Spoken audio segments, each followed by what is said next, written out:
shynrang buồn chiếc canh là cùng một dọc nà lát bắt bút nhang ba lạch nà xăm shynrang buồn chiếc canh hao chân ba rô kích nong hăng ta là tiếp cơn tang.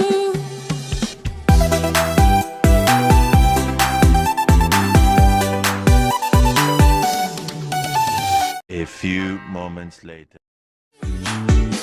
Kyntheikai bà biết vì sao từ nành nằm đi shynrang hết